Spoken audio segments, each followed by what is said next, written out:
दोस्तों आप लोग कैसे आईआरसीटीसी से ट्रेन की टिकट्स को बुक कर सकते हो, आज इस वीडियो में कंप्लीट प्रोसेस आप लोग को बताने वाला हूं।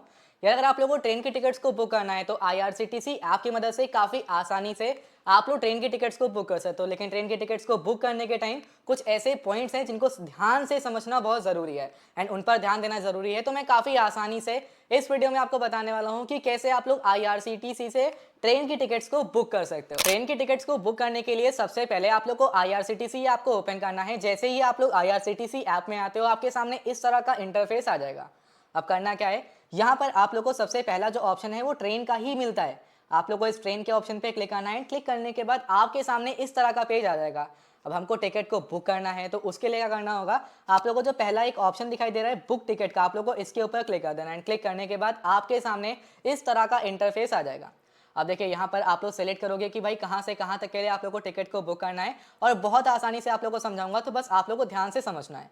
करना क्या है, सबसे पहले आप लोगों को कहाँ से कहाँ तक के लिए, यानी कि कहाँ से कहाँ आपको जाना है, कहाँ से किस स्टेशन तक की आपको टिकट को बुक करना है, आप लोगों को वो सेलेक्ट करना है। मान लीजिए कि भाई आप लोग जहाँ भी रहते हो, जैसे कि मान लीजिए मेरे को लखनऊ से अयोध्या के लिए टिकट को बुक करना है, तो मैं यहाँ पे लखनऊ को सेलेक्ट करूंगा। उसके बाद कहाँ से कहाँ तक के लिए बुक करना है, अयोध्या के लिए बुक करना है, तो मैं यहाँ पे अयोध्या सेलेक्ट करूंगा। हमने यहाँ पर सेलेक्ट कर लिया है अपना स्टेशन जहाँ तक के लिए हमको टिकट को बुक करना है। वो सबसे पहले कहाँ से कहाँ तक के लिए आप लोग को टिकट को बुक करना है वो आप लोग यहाँ पे सेलेक्ट करोगे। उसके बाद नीचे आप लोग को अलग अलग ऑप्शन दिखाई दे रहे हैं, ठीक है। आपको कहीं पर कोई भी छेड़छाड़ नहीं करनी है। तो यहाँ पर आप लोग को डिपार्चर डेट दिखाई दे रहा है, इसके अंदर आप लोग को डेट सेलेक्ट करनी है जिस डेट की आप लोग टिकट को बुक करना चाहते हो। जैसे यार मेरे को टिकट करना है 30 तारीख है, मैं 30 तारीख की टिकट को बुक करना चाहता हूँ, मेरे को कल की करनी है, परसों की करनी है, जिस भी डेट की करनी है तो उस डेट को आप लोगों को सेलेक्ट कर लेना है। सेलेक्ट करने के बाद जो ये सर्च ट्रेन का ऑप्शन आ रहा है, सर्च ट्रेन के ऑप्शन पे आप सभी लोग को क्लिक कर देना है। जैसे आप लोग सर्च ट्रेन के ऑप्शन पे क्लिक करते हो आपके सामने इस तरह का पेज आएगा जहाँ पर सारी की सारी वो ट्रेन जो अवेलेबल हैं उस रूट के लिए जो वहाँ पर जाएंगी वो सारी ट्रेन आप लोग के सामने आ जाएंगी। अब देखिए यहाँ पर ऑप्शन तो बहुत मिलते हैं, बहुत कुछ दिखता है, लेकिन कुछ पॉइंट्स ऐसे हैं जिन पर ध्यान देना है। किस पे ध्यान देना है, पहले तो कि जो ट्रेन है वो कितनी देर में आप लोग को वहाँ पर पहुँचाएगी, आपकी डेस्टिनेशन पर वो कितनी देर में पहुँचाएगी। जैसे कि ये जो ट्रेन है हमारी ये 1 घंटा 55 मिनट में हमको पहुँचा देगी, जो कि वंदे भारत एक्सप्रेस है। एंड दूसरी ट्रेन है ये हमको 2 घंटे में पहुँचाएगी, ये ट्रेन है 2 घंटा 1 मिनट लेगी। उसके अलावा आप लोगों को देखना है टाइम कि किस टाइम पर ट्रेन निकलेगी। जैसे कि 15:30 यानी कि ये करीबन 3:20 पर ट्रेन निकलेगी एंड 5:15 पर हमको स्टेशन पर पहुंचा देगी। फिर ये 14:30 की ट्रेन है, यानी कि 2 बजे की ट्रेन है ये, ठीक है, 2:30 की ट्रेन है। तो ऐसे टाइमिंग्स है, आप टाइमिंग्स को देखना। काफ़ी टाइम्स ऐसा होता है ट्रेन की टिकट को बुक करते हैं, टाइमिंग पर ध्यान नहीं देते एंड सुबह की जगह शाम की टिकट हो जाती है। आपको शाम की करनी है तो शाम की टिकट को ही बुक करोगे ना, शाम की ट्रेन को देखोगे। तो जो भी ट्रेन जिस भी टाइम की ट्रेन बुक करनी है आप पहले अपना डिसाइड कर लिया आपने वो। फिर उसके बाद सिंपल करना क्या है, आप लोगों को देखना है कि भाई यहाँ पर वो जो ट्रेन है वो किस किस रूट से जा रही है। आप लोग रूट चेक करना है, इस पर क्लिक करने के बाद रूट देख सकते हो कि किस रूट से होकर ट्रेन जाने वाली है। यहाँ से आप लोगों को रूट पता चल जाएगा, यानी कि किस किस स्टेशन रुकने वाली है वो सब आप लोगों को दिख जाएगा। अब यहाँ पर हमको ट्रेन की टिकट को बुक करना है, तो ट्रेन की टिकट हम लोग कैसे बुक करना चाहते हैं, हम लोग को स्लीपर में बुक करना है, थर्ड एसी करना है या फिर सेकंड एसी में बुक करना है। मान लीजिए कि मेरे को स्लीपर में करना है तो हम स्लीपर सेलेक्ट करेंगे। सेलेक्ट करने के बाद यहाँ पर देखिए वेटिंग आ रहा है कि भाई वेटिंग है 15 की वेटिंग है। हम लोग और आगे डेट अगर बढ़ाते हैं, ठीक है, तो देखिए हमारी कंफर्म टिकट क्या थर्ड एसी में हो पाएंगे, थर्ड एसी में भी देते हैं वेटिंग है, लेकिन 27 अगस्त में वेटिंग नहीं है, अवेलेबल है 15 टिकट। हम लोग 27 अगस्त को सेलेक्ट करते हैं, हमको 27 अगस्त की टिकट को बुक करना है। हमने 27 अगस्त को सेलेक्ट कर लिया। सेम ऐसे आप लोगों को पहले डिसाइड करना है कि कौन सी ट्रेन की टिकट को बुक करना है। आप लोगों को स्लीपर में करना है, थर्ड एसी में करना है या फिर सेकंड एसी में करना है। जो वेटिंग होगी, जब वेटिंग कंफर्म हो जाएगी तो भाई वो कंफर्म आपके पास पीएनआर आ जाएगा। जैसे दोस्तों देखिए यहाँ पर हम जनरल कोटा से टिकट को बुक कर रहे हैं, यहाँ पे अलग अलग कोटा भी होता है। जैसे आप ट्रेन के टिकट्स को बुक करने जा रहे हो, ठीक है, तो लेडीज के लिए अलग कोटा है, ठीक है, तत्काल टिकट्स बुक करते हो तो सुबह 10 से 11 खुलता है, ठीक है। अगर आप एक सीनियर सिटीजन हो, यानी कि अगर आप एक मैन हो एंड आपकी एज 60+ है तो आप सीनियर सिटीजन में आते हो, एंड अगर आप एक वुमेन हो आपकी एज 45+ है तो आप एक सीनियर सिटीजन में आते हो। उनके लिए भाई आप लोगों को अलग यहाँ पे कोटा मिल जाता है, ठीक है। फिर प्रीमियम तत्काल मिलता है, फिर पर्सनल अगर आपको कोई डिसेबिलिटी है तो उनके लिए अलग है, जो गवर्नमेंट जॉब वाले हैं, ठीक है, उनके लिए अलग है, ठीक है। तो हम जनरल कोटा से टिकट को बुक करेंगे, तो हमने जनरल को सेलेक्ट कर रखा है, हमको टिकट को बुक करना है। अब जैसे हमको जो टिकट बुक करनी थी वो कानपुर तक करनी थी, तो हमने लोकेशन अपनी चेंज कर दिया। टिकट मैं आप लोगों को दिखाता हूँ बुक करके। तो आपने सिंपली यहाँ पर अगर आप लोग किसी और कोटा में आते हो, लेडीज हो, सीनियर सिटीजन हो, तो आपने अपना कोटा सेलेक्ट कर लिया। सेलेक्ट करना हो, हमको जनरल कोटा से करना है तो हमने जनरल ही सेलेक्ट कर रखा है। फिर हम जनरल में आते हैं, हमने सेलेक्ट कर लिया है। हमको स्लीपर में बुक करना है तो हमने स्लीपर सेलेक्ट कर लिया है। आपको third economy, third AC, second AC, first AC जिसमें बुक करना है आप सेलेक्ट करोगे। सेलेक्ट करने के बाद आपके सामने फेयर आ जाएगा कि भाई कितने रुपए की टिकट होगी। 150 रुपए शो कर रहा है, इसमें कुछ हल्का हल्का टैक्स वगैरह ऐड करके थोड़ा सा अमाउंट और बढ़ जाएगा एंड हमारी टिकट उतने में बुक हो जाएगी। तो हम करेंगे क्या, जो पैसेंजर डिटेल्स का ऑप्शन आ रहा है इसके ऊपर क्लिक कर देंगे एंड क्लिक करने के बाद ये पेज आ रहा है लॉगिन का, तो हमको यहाँ पर लॉगिन कर लेना है। आप अपने अकाउंट को लॉगिन कर लेना।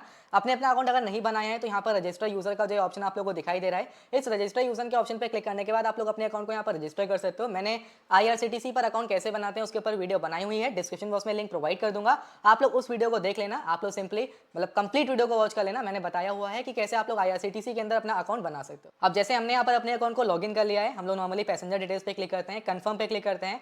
फिर उसके बाद देखिए यहाँ पर हमारे सामने सभी डिटेल्स आ रही हैं, ठीक है।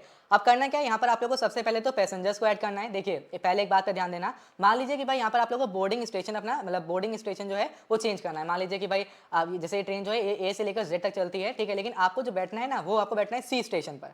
तो आप लोग अपना बोर्डिंग स्टेशन यहाँ से चेंज कर सकते हो, ठीक है। जैसे आप जो चार्ट बन के आएगा वो उसी अकॉर्डिंग आएगा। तो भाई देखिए हमको तो फिलहाल जहाँ से हमने सेलेक्ट किया था वहीं से बैठना है, तो हमने वो स्टेशन सेलेक्ट कर रखा है, तो हम लोग इसमें कोई भी छेड़छाड़ नहीं करेंगे। आप लोग को यहाँ पर ऐड न्यू पैसेंजर पे क्लिक करने के बाद जो भी पैसेंजर्स ऐड करने हैं आप लोग यहाँ से पैसेंजर्स को ऐड कर सकते हो, ठीक है। जितने पैसेंजर्स हैं, एक बात का ध्यान रखना कि भाई आप अपने फैमिली मेंबर्स के लिए ही बस यहाँ से टिकट्स को बुक कर सकते हो। अगर आप लोग आप ये सोचो कि मैं टिकट्स को बुक करूंगा, बेचूंगा, उससे फायदा कमाऊंगा, तो भाई वो इलीगल है, वो काम आप यहाँ पर नहीं कर सकते। उसके लिए एक अलग अकाउंट आता है जहाँ पर आपको कमीशन भी मिलता है। उसके ऊपर वीडियो मैं जल्द ही लेकर आऊंगा, अगर चाहिए तो कमेंट बॉक्स में यस कमेंट कर देना। इससे बस आप लोग अपनी टिकट्स को ही बुक कर सकते हो, अपने फैमिली मेंबर्स की टिकट्स को ही बुक कर सकते हो। अब जैसे हम लोग को टिकट को बुक करना है, हमने यहाँ पर नॉर्मली नेम लिखा, नेम लिखने के बाद हमको एज देनी है, जेंडर सेलेक्ट करना है, ठीक है। बर्थ प्रेफरेंस, अगर कोई बर्थ प्रेफरेंस है आपको तो सेलेक्ट कर लेना, हमने कोई प्रेफरेंस जो मिल जाए वो ठीक है हमारे लिए। फिर हम लोग ऐड पैसेंजर पे क्लिक करेंगे, हमारा पैसेंजर ऐड हो जाएगा। सभी डिटेल्स को करेक्ट फिल करना है, जितने पैसेंजर्स एक बार में मैक्स 6 पैसेंजर्स को ऐड कर सकते हो, तो जितने पैसेंजर्स को ऐड करना है ऐड कर सकते हो। एक बात का ध्यान रखना आप लोग कि 5 साल तक के बच्चों के लिए कोई भी टिकट नहीं है, यानी कि 1 भी रुपए का उसके लिए आप लोगों को टिकट लेने की जरूरत नहीं है। लेकिन 5 से 12 वालों के लिए आप लोग को हाफ टिकट लेनी पड़ेगी, लेकिन उनको कोई सीट नहीं मिलेगी। अगर उनके लिए सीट चाहिए तो आप लोग को फुल टिकट लेना पड़ेगा। अब सिंपली हमने यहाँ पर पैसेंजर को ऐड कर दिया है, सब डिटेल्स यहाँ पर आ रही हैं। कोई हमारी अगर प्रेफरेंस वगैरह है, कोई कोच की प्रेफरेंस है, यानी कि आपका कोई दोस्त है जो किसी एक कोच में जा रहा है, आप चाह रहे हो कि भाई उस कोच के अंदर हमको सीट मिल जाए, तो अगर ऐसी कोई प्रेफरेंस वगैरह है तो यहाँ पर फिल कर सकते हो। अगर अवेलेबल होगा तो आप लोगों को वहाँ पर मिल जाएगी सीट। उसके बाद नीचे आते हो, नीचे आने के बाद दोस्तों यहाँ पर आप लोगों को पेमेंट मोड मिलता है। आप अपने डेबिट कार्ड या फिर क्रेडिट कार्ड, नेट बैंकिंग या फिर वॉलेट्स वगैरह के थ्रू पेमेंट कर सकते हो, या फिर अपने यूपीआई के थ्रू कर सकते हो। दोनों के चार्जेस अलग हैं, जैसे कि क्रेडिट कार्ड, डेबिट कार्ड के चार्जेस 15 रुपए हैं एंड यूपीआई से 10 रुपए का चार्ज करता है। तो हम लोग यूपीआई से करेंगे, यूपीआई सेलेक्ट किया, हम रिव्यू जर्नी पे क्लिक करेंगे। क्लिक करने के बाद हमको जो कैप्चा कोड है, इस कैप्चा कोड को फिल करना है। फिल करने के बाद दोस्तों यहाँ पर जो ये प्रोसीड टू पे का ऑप्शन आ रहा है, इस प्रोसीड टू पे के ऑप्शन पे क्लिक करना है। एंड क्लिक करने के बाद दोस्तों यहाँ पर हम लोग आ जाएंगे। नॉर्मली इस पेज पर हमको पेटीएम से पे करना है, हम पेटीएम को सिलेक्ट करेंगे, पेटीएम को ओपन कर लेंगे, पेटीएम से को कंफर्म कर देंगे, कंप्लीट कर देंगे। अब जैसे कि हमने यहाँ पर कर दी है, ठीक है। करने के बाद देखिए हमारा पीएनआर नंबर यहाँ पर आ चुका है, हमारी टिकट आ चुकी है। यहाँ पर हम सिंपली पीडीएफ पे क्लिक करने के बाद पीडीएफ को ओपन कर सकते हैं। किसी को टिकट शेयर करनी है तो शेयर पे क्लिक करने के बाद टिकट को शेयर कर सकते हैं। एंड कैंसिलेशन एंड रिफंड का रूल्स वगैरह भी यहीं पर देख सकते हैं। देखिए दोस्तों, इस तरह से आप लोगों की टिकट बुक होगी। हम लोग पीडीएफ पे क्लिक करेंगे, हमारा जो पीडीएफ रहेगा वो यहाँ पर सेव हो जाएगा। किसी को शेयर वगैरह करना है तो आराम से यहाँ पर हम लोग शेयर वगैरह भी कर सकते हैं। और यहीं पर इस पर क्लिक करने के बाद आप लोग अपनी टिकट को डाउनलोड कर लोगे। दोस्तों कुछ इस तरह से आप लोग ट्रेन की टिकट्स को बुक कर सकते हो। मान लीजिए कि भाई कैंसिल करना पड़े किसी भी रीजन से आप लोग को, तो कैंसिल करना भी आसान है, ऐसा कोई इतना टफ नहीं है। आप लोग ट्रेन में आओगे एंड आने के बाद यहीं पर जो भी कैंसिल टिकट का ऑप्शन आ रहा है, कैंसिल टिकट के ऑप्शन पर आने के बाद जो भी टिकट बुक कर रखी है इस पर क्लिक करने के बाद आप लोग अपने टिकट्स को यहीं से कैंसिल कर सकते हो। अगर आपको अपनी अपकमिंग जर्नीज देखनी है तो अपकमिंग जर्नीज पे क्लिक करने के बाद जो भी आपने ट्रेन की टिकट की बुक कर रखी है वो सारी की सारी ट्रेन की टिकट्स वगैरह सब कुछ आप लोग को यहीं पर दिख जाएंगे। दोस्तों कुछ इस तरह से आप लोग अपनी ट्रेन की टिकट्स को बुक कर सकते हो। आई होप कंप्लीट प्रोसेस आप लोगों को आसानी से समझ में आया होगा। कहीं पर कोई डाउट, समस्या, दिक्कत अगर आपको आती है तो आप हमसे कमेंट बॉक्स में पूछ सकते हैं। फिलहाल वीडियो को मैं यहाँ पर एंड कर रहा हूँ। आज के इस वीडियो में दोस्तों इतना ही, मैंने अपने साइड से पूरी की पूरी नॉलेज देने की आपको प्रयास करा है, ठीक है। मेक श्योर लाइक करिएगा, चैनल को सब्सक्राइब करिएगा। बाकी आज की इस वीडियो में दोस्तों इतना ही, मिलते हैं किसी और धमाकेदार वीडियो में। तब तक बाय बाय, जय हिंद, वंदे मातरम।